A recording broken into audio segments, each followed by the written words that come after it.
Hi everyone, welcome to Death Talk Unscripted. My name is Paula, I'm your host, and I'm a death walker. This episode's topic is the fear of dying and death.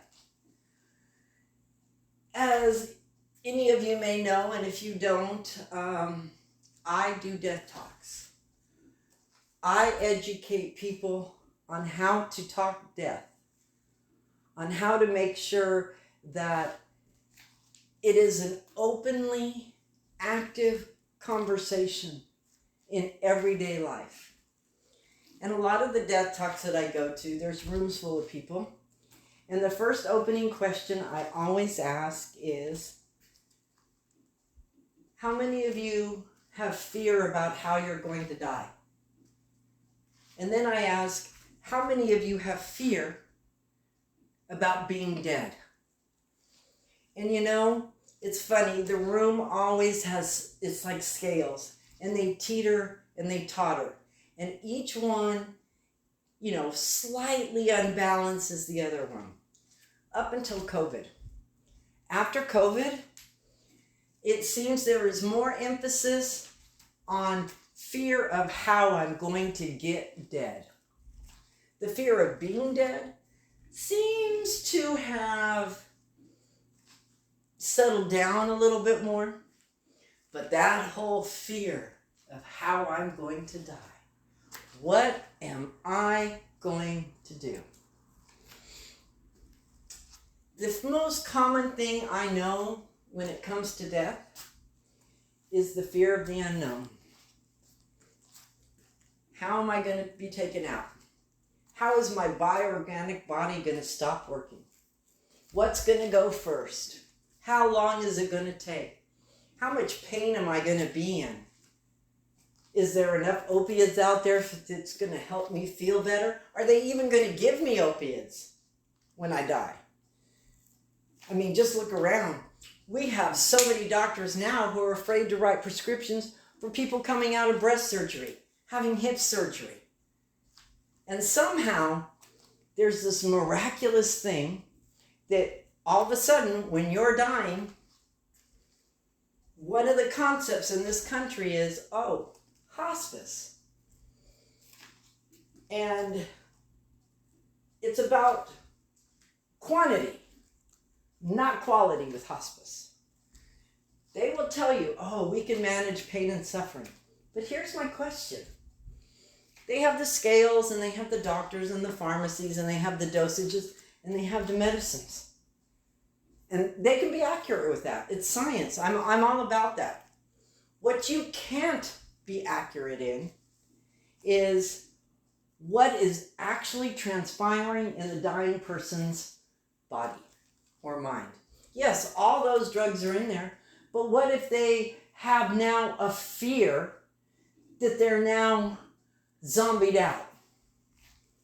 What if they are in pain and we are still unable to detect it, and it's something in the psychological realm? Maybe being so drugged up, maybe their brains are in some horrible nightmare. And you can't tell me it's not. No doctor, no hospice nurse can tell me that they are 99% sure, 95% sure that person has no feelings whatsoever going on, has no energies, has no vibrations that are uncomfortable or anything along those lines. Hospice, one of the fears that I find when talking to people about hospice that is completely out, and they blurt it out, is it takes too fucking long. What happens if I'm in hospice for 2 weeks? What happens if I'm in hospice for a month? Think about that. Think about that energy, that trauma. So hospice is indeed more about quantity than it is quality in this day and age when I talk to people. You know what the two best answers when I ask, what does your dying process look like? They answer immediately. I want swift and as pain-free as I can get it. Well, that doesn't come with hospice. So my advice is let that concept go and let's work on the other one. If the other concept that we have is voluntary stoppage of drinking and eating. This is totally uncomfortable for 99% of my people. And you want to know another thing? It's not about quality.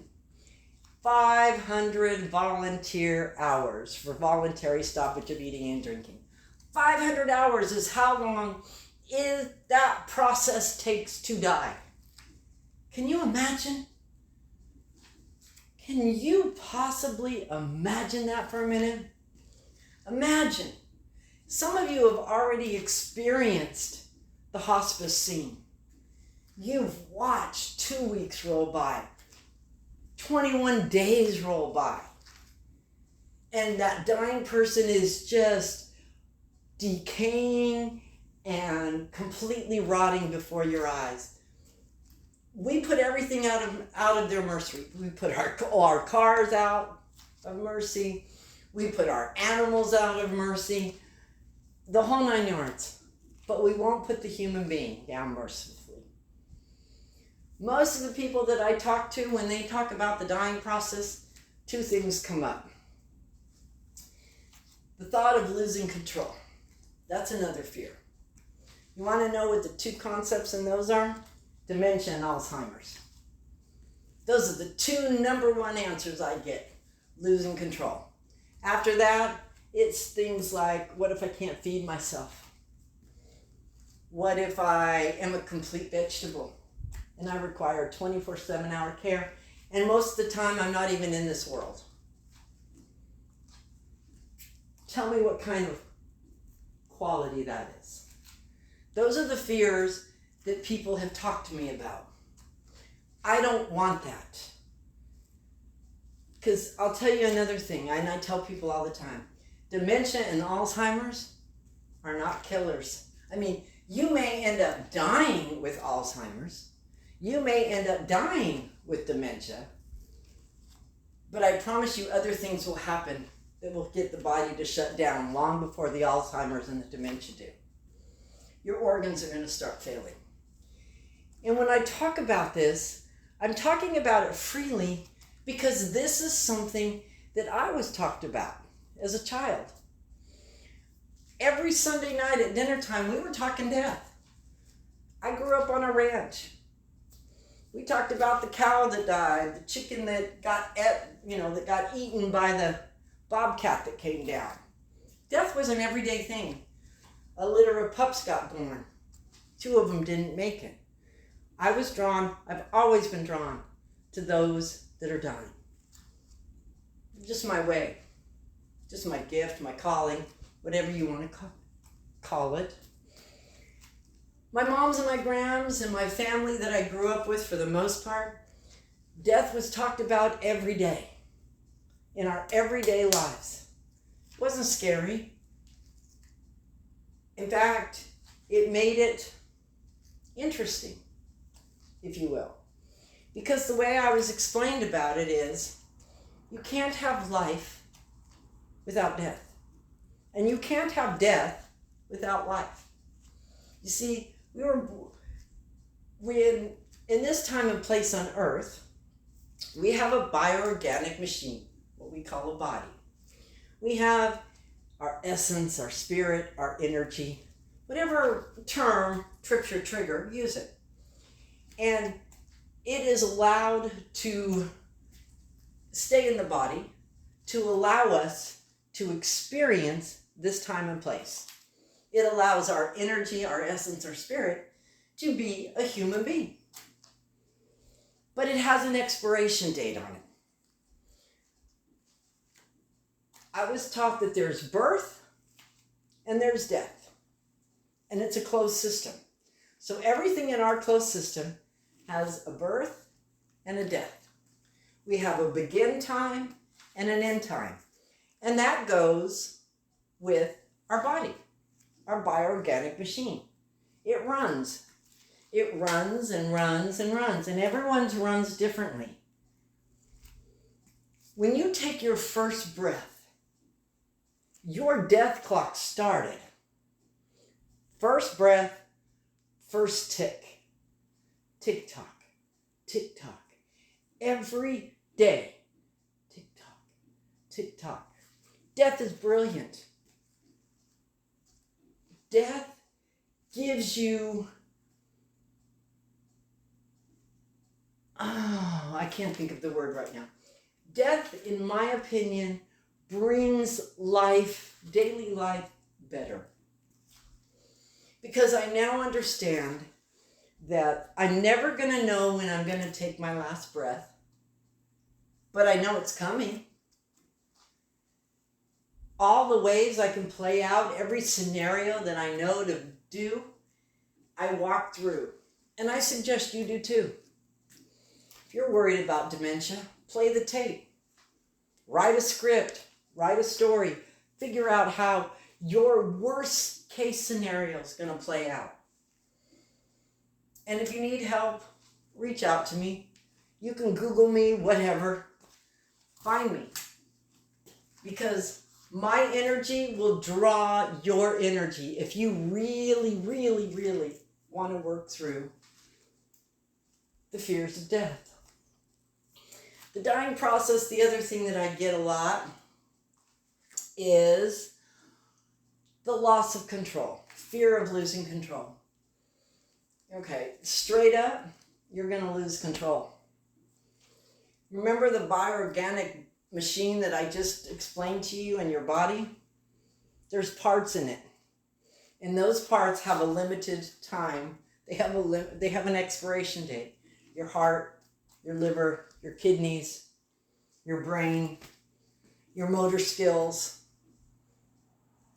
You're going to lose control the longer that the body or the machine is working. And you can get replacement parts throughout your life. No problem. But even those we're going to give out. Because everything dies. Everything. Everything that was born, invented, whatever, comes to a conclusion. It comes to an ending, a death. There's no two ways about it. So if you're worried about the fear of losing control, look at it from the simple fact that I'm going to have it happen. So what are all the ways that it could happen? What are the worst case scenarios? And what can I do to keep those at bay? Or what one can I do for the end of my life? Most of the people, when I talk to them and ask them what their best answer is, what their best dying process is, they want it swift and as pain-free as possible. Well, we have things like that right now. Thank goodness. We are progressing a little bit further. We have medical aid in dying. We have assisted dying. In other countries, they have other forms. And this is a wonderful concept in my book. I don't like all the red tape. I don't like all the hub about it, but okay, I understand it's a birth. The medical aid in dying, the death with dignity, it's a birth. And I'm willing to accept that it's going to be messy and it's going to be, hard to navigate. Because you see, birthing and death, they're both messy. Period. When the bioorganic body starts to break down, it's like a car. It becomes messy. There's oil on the driveway. The hood liner's falling down. When you open up the hood, oil's leaked everywhere. It's all over the manifold because the car is old. Because the car and all its parts have an expiration. So medical aid in dying, absolutely it needs to be thrown out there. And it needs to be made as readily accessible as hospice or voluntary stoppage of eating and drinking. In my book, it should be the number one way that all medical doctors talk about having an end-of-life process. The other fear is, how do I talk to my doctors about it? My doctors are going to go against everything I say. You're absolutely fucking right. There are not many doctors in this country that will even allow you to finish the sentence, I would like medical. Oh, no, sorry. All you do is feed into those people's fears more. The medical community, your medical doctors, everybody who won't listen to you, who won't at least take the time to acknowledge that you have thought about the dying process, that you have thought about the fearful ways that are going to happen to you, and you have come up with a solution that goes against every single solitary thing they were taught. My motto is, doctors do everything to save your lives. I do the opposite. You see, they're the life enhancing. I'm the person that says, bring on death. You want to die swiftly, easy, pain-free? I'm in your corner. You want to take hospice road? I'm in your corner. You want to do voluntary stoppage of eating and drinking? I'm in your corner. Because it's your death. It's your final exit. My purpose is to make sure that you don't end up dying in total, complete, consuming fear. And take your family and loved ones with you. That's a fucked up legacy to give. To leave nothing but fear and damage? Really? No. The reason I stand here and do these podcasts, the reasons that I walk out into the public and say, hey, my name's Paula. I'm a death walker. Have you thought about how you're going to die? Yeah, I get stares. I get people who push me down. I've even got people who threaten my life. Now think about that. I'm a death walker. I stand up and tell you all the time, I'm not afraid of death, but you're going to threaten me? You have the fears, not me. So I do stand up and I do speak my voice and I do say things that will make people uncomfortable. And that's my point. We shouldn't be uncomfortable. We shouldn't teach uncomfortability. We should be embracing death. We should be honoring it. If you're embracing life and you're shunning death, what sense does that make?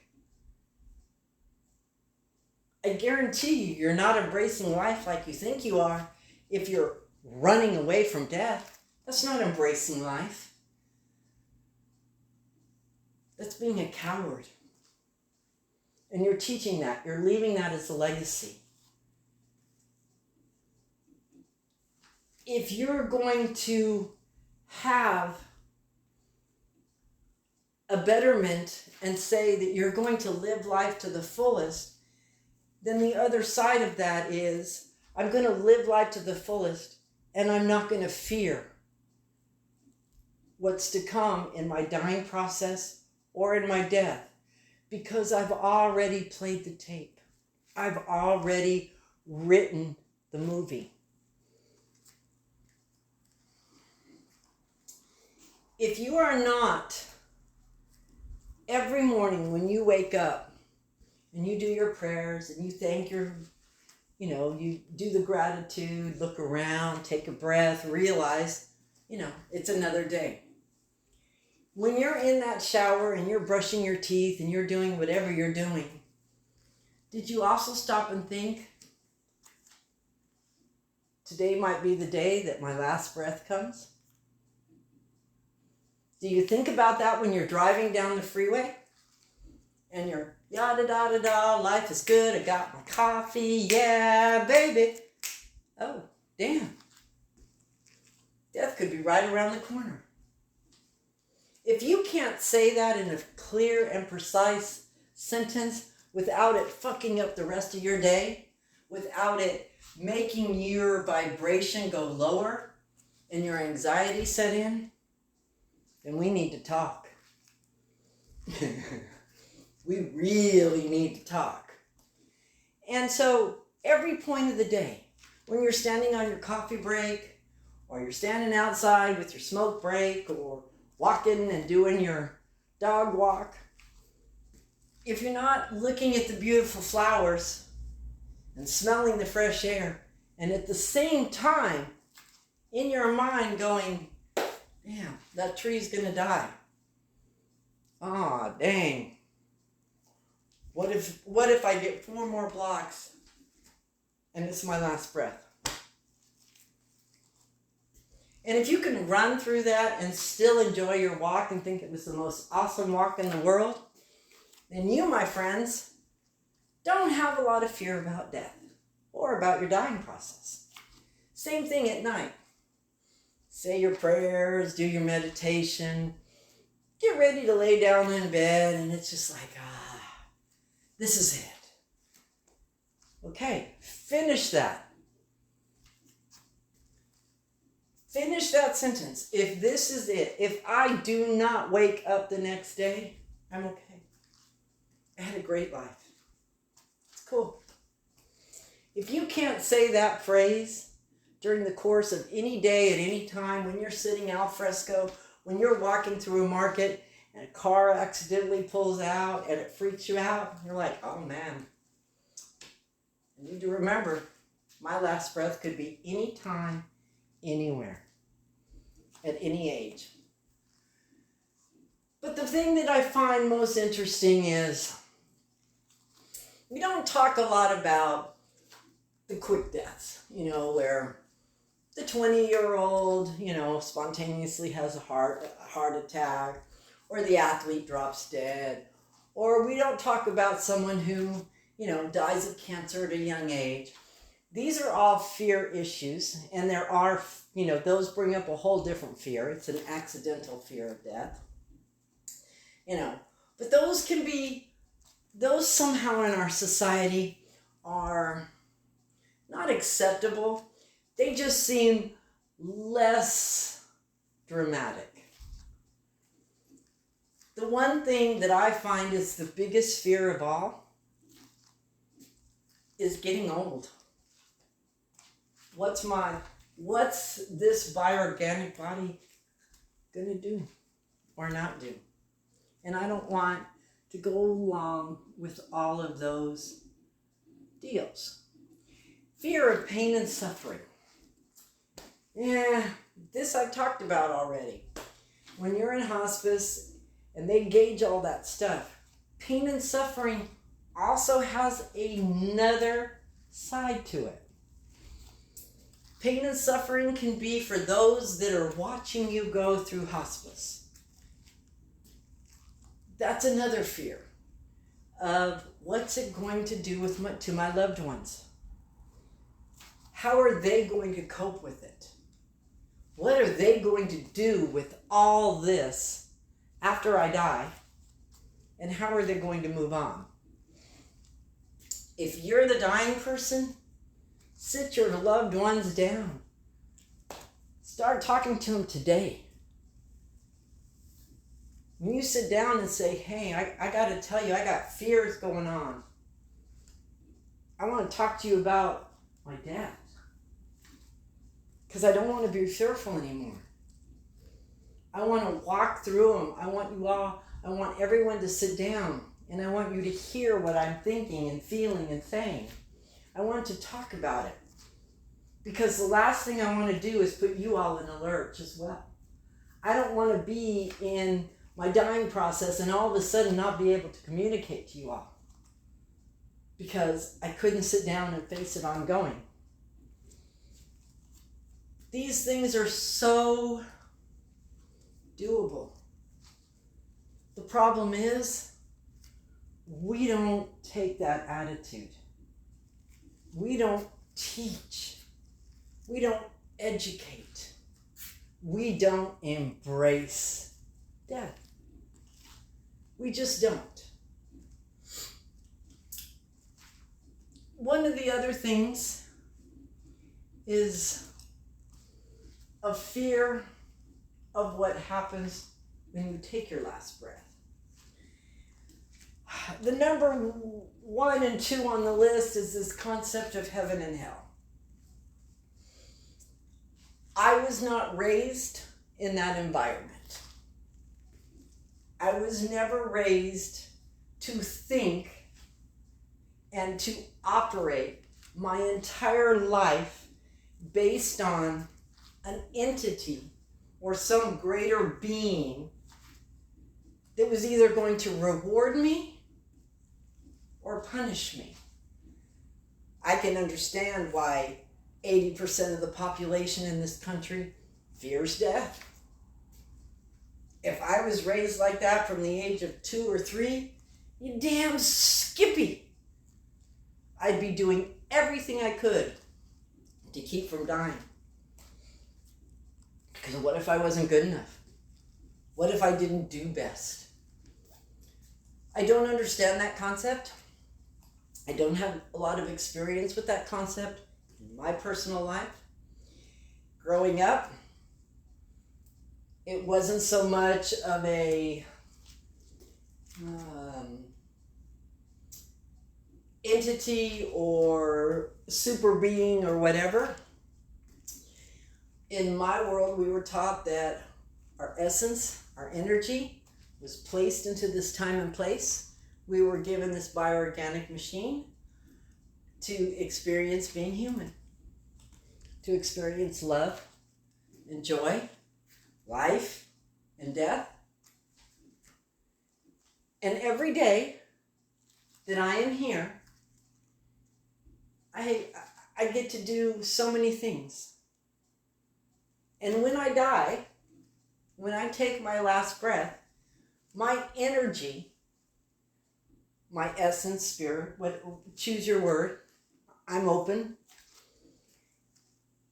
It simply no longer exists in the form and lives inside the bioorganic machine. It has expired. My energy returns to the place that it came. And for me, that's the cosmos, the universe, the very beginning. That's all I need. I may be a supernova. I may end up in a dead galaxy. My energy will never, ever, energy doesn't die. It just takes new shapes and forms. That's what I was taught.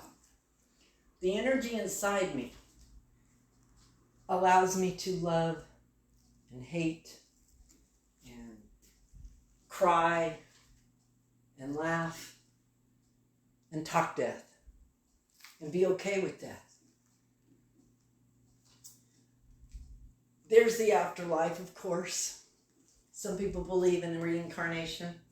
I have a partner, and Buddhism is a lot of the way he chooses. It's a beautiful path. I have nothing against it. There's so many paths. But they have this reincarnation after life. I can buy into that. I'm not exactly sure that I can fathom the whole level to level until you reach a certain dimension. Again, I think that for me, when I say that, it just adds a little bit more stress and anxiety because you are understanding that if you didn't do right in this life, then you come back less than. You come back and have to do it again. That's a horrible, horrible connotation for me. I just don't think there's a right or wrong. I think it's just the experience. It's the experience of being birthed, of living, of knowing that every day you could take your last breath. It's the experience for however long it is. And once it's done, it's done. You get one shot.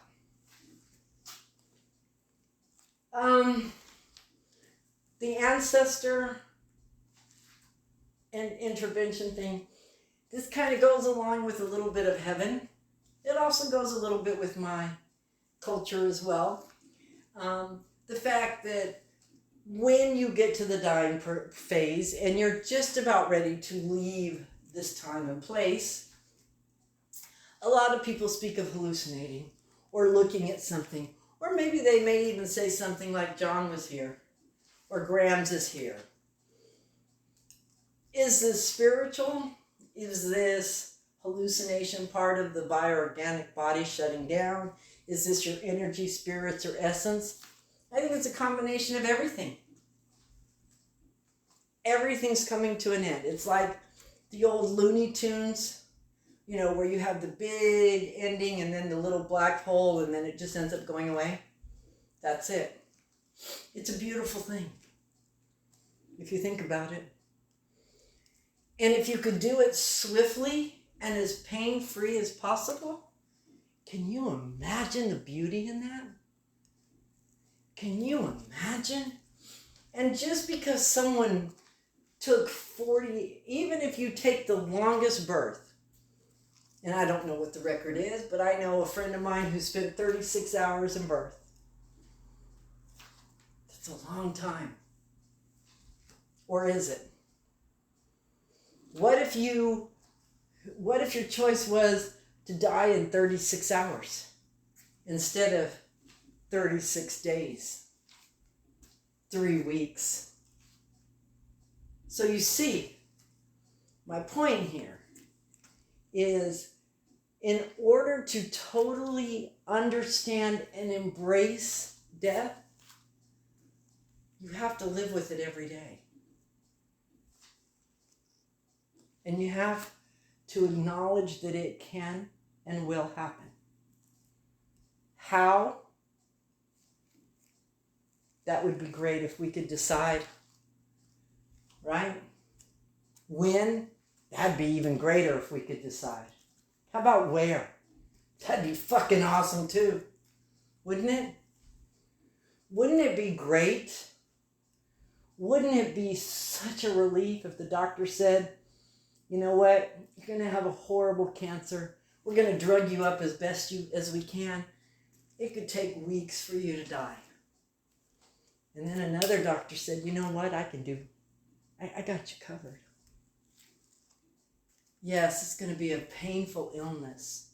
Yes, it could drag out forever. But what if I told you that if you gave me the okay, I could and I would have you dead within 36 hours and you wouldn't have to experience any of that. So, back to the concept and the topic of fear of dying and death. I wish to you all, tomorrow you wake up with a new thought. You wake up with the gratitude of living today and the gratitude that death may come. And you're okay with it. And you have a death plan. You play out your scenarios. You play out those fears. You see how real they can or can't be.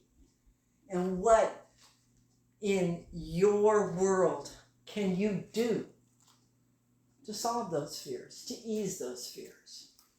So I'm going to say, thank you so much for turning in. So much love. And if there's one thing that I could absolutely tell you to take with you after this podcast is, death is brilliant. And it works perfectly in rhythm and rhyme with life. Blessings to you all, and thank you so much for tuning in. I'll see you next time.